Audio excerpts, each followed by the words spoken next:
افغانستان د اسیا جام په لړ کې لومړنۍ ناکامي د سرلېنکا لخوا وخوړه. په دې سیالۍ کې چې افغانستان نن لومړۍ توپخانه پیل کړې وه، که څه هم ښه بیټینګ د حضرت زازي له خوا نه ونه شو پیل کړي، خو وروسته بیا رحمان الله ګربز او ابراهیم ځدران ډېره ښه ملګرتیا وکړه. د هغې ملګرتیا برکت و چې افغانستان په لومړنیو 15 اورونو کې تقریبا 140 پورته منډې وکړې، خو له هغه وروسته 15 اورونو کې افغان توپوهونکو د محمد نبي په شمول باندې ترڅنګ نور لوبغاړو ونه شو کولی چې له وروستیو 15 اورونو سمه ګټه واخلي.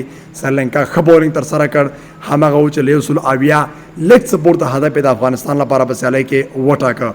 برعکس په بولینګ کې چې افغانستان تل تکیه ورباندې کوي، په توپ اچونه کې افغانستان ډېرې سیالۍ ګټي.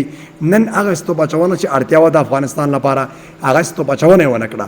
لوی لامل همدا و چې په نن سیالۍ کې د افغانستان ډګر ساتنه ډېره ضعیفه وه. په ځانګړې توګه کریم جنت په پیل کې یو هغه وخت کې کیچ ډراپ کړ کوم چې مهم او اساسي وخت د افغانستان لپاره و چې بریا خپله کړي. په دویم قدم کې سمیع الله شنواري نه کیچ ډراپ شو، په دریم قدم کې د راشد هغه ریویو وانخیستل شو کوم چې وکټ د سرلېنکا پرې راتلله. سرلېنکا لوبغاړو خپله همغږي وساتله، تر وروستۍ پورې سیالي پرې نه ښوده او د تېرې سیالۍ نیمګړتیا یې زده کړه کړې وه.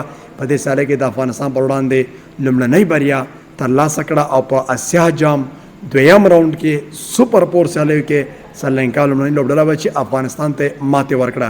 د هغو دوو سیالیو چې افغانستان په لوړ مورال ترسره کولې، هغسې مورال سره افغانستان نن ونه شو کولی چې خپل مورال دوامداره وساتي. همغږي کمزورې وه، ترڅنګ له پرخې سره افغان لوبغاړي اشنا نه وو. آوټفیلډ کې پرخه موجوده وي، وروسته په دویم اننګز کې او په ناوخته کې او شارجه ډېرې زیاتې ګرمۍ څخه برخمنه ده. شارجه، دوبۍ زیاتره سیمې د ګرمۍ نه برخمنې دي. زموږ لوبغاړي ډېر سټیمنا نه لري، زیاتره توپونه په پیل کې سنټ آفیس اسلو توپونه کول.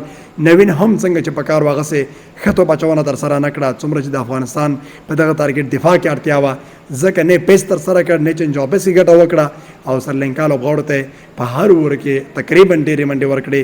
یعنی په هر حال باندې افغان لوبغاړي د ډاډ وړ دي، د تشویق وړ دي چې باید ملاتړ یې وسي.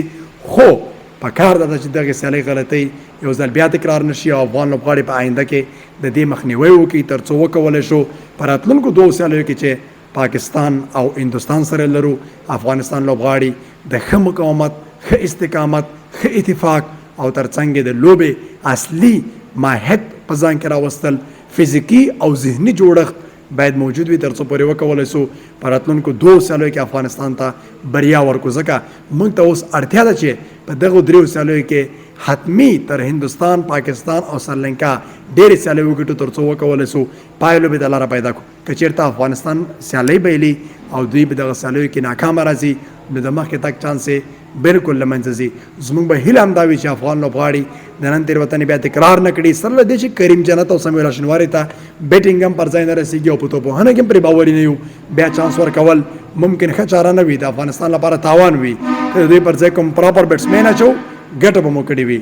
د افغانستان په نورو سیالیو کې د بریا په هیله باندې یو او په دغه سیالۍ کې چې افغانستان سیالي بایلي له بد الفاظو، له بدو لیکنو، له تخریب نه تېر شي او باید د لوبغاړو ملاتړ وسي. په تېرو 2 سیالیو کې مو اتلان جوړ کړي وو، په دې سیالۍ کې مخالفت کول ممکن مناسبه نه وي وو.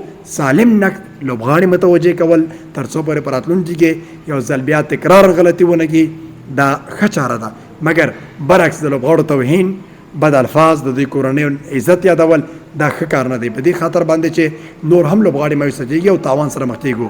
زموږ چینل سبسکرایب کړئ، منتیا را سره وکړئ. غواړو چې د افغانستان د کرکټ ترڅنګ د افغانستان په رواجونو، فرهنګ، همدارنګه بنډارونو او د افغانستان په هغه ستاسو سره معلومات شریکو چې تاسو یې لیوالتیا لرئ، له موږ سره اوسئ.